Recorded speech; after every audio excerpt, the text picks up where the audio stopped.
Trip! 3 oras na hindi ka olas! Alas-tres na! Love Trip! Love Trip! Love Trip! Mula alas 3 hanggang alas 6 ng gabi. Oh yeah! Sa 90.7 Love Radio. Love Trip! Kasama ang inyong muy delisyosang ka-love team. Mara Tony! Mara Tony!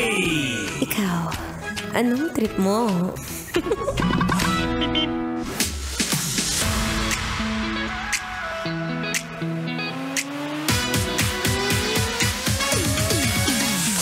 Shout out! Shout out sa'yo, B! Tingnan mo, ayan na naman tayo. Shout out sa'yo na ang dami-dami at ang hilig-hilig mong makisawsaw sa mga issue. Hilig-hilig mong makichismis. Hindi mo naman pinagkakakitaan yan, B. Diba nga sabi ko sa'yo, kapag ka hindi mo pagkakakitaan, close na lang ang mouth.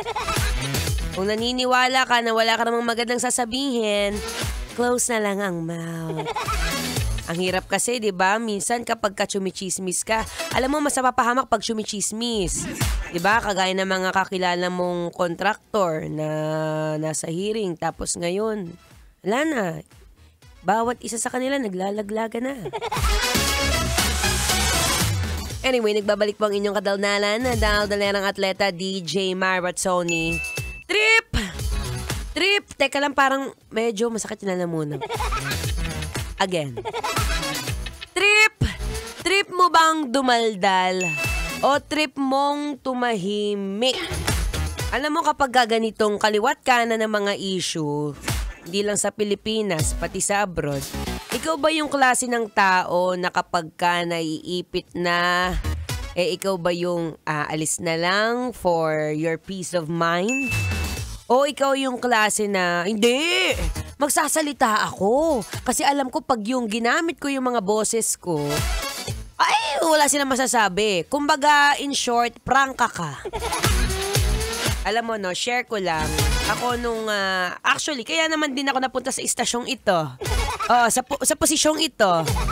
Diba, DJ nga. So, may pinanganak po akong madaldal. So, syempre, kapag ka madaldal ka, minsan hindi mo na-filter yung mga sinasabi mo. May mga tendency na hindi mo alam na nakakasakit ka na ng kapwa mo. Diba? So, minsan, naalala ko nung high school ako. Actually, marami ako nakaaway nun eh. Oo, kasi minsan, sa sobrang daldal ko, marami akong nakakausap na mga teacher. Tapos kapag kaganyan, syempre, mahilig din ako sige na nga, aminin ko na nga.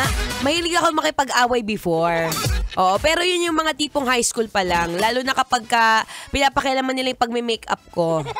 Oo, kasi minsan pagka ganyan, naalala ko yun eh. Muntikan na nga akong ma-guidance nun eh.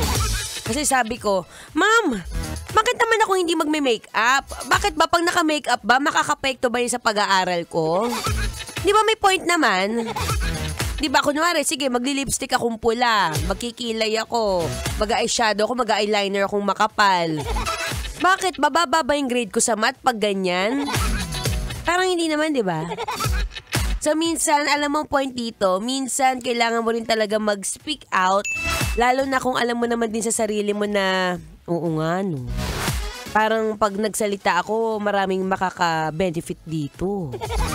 Pero kung wala ka namang magandang sasabihin, puro chismis lang din, be. Ay, alam mo na gagawin. Close na lang ang mouth. Ay, nako, kung pwede na nga lang iwasan lahat ng mga issue na yan. Kung pwede na lang talaga, bumili na lang ng iPhone. Ito, sige, sisipagan ko na lang mag-work para magkaroon akong iPhone 17.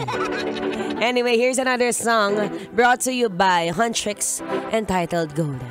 Kailangan pa bang i-memorize yan? Basic.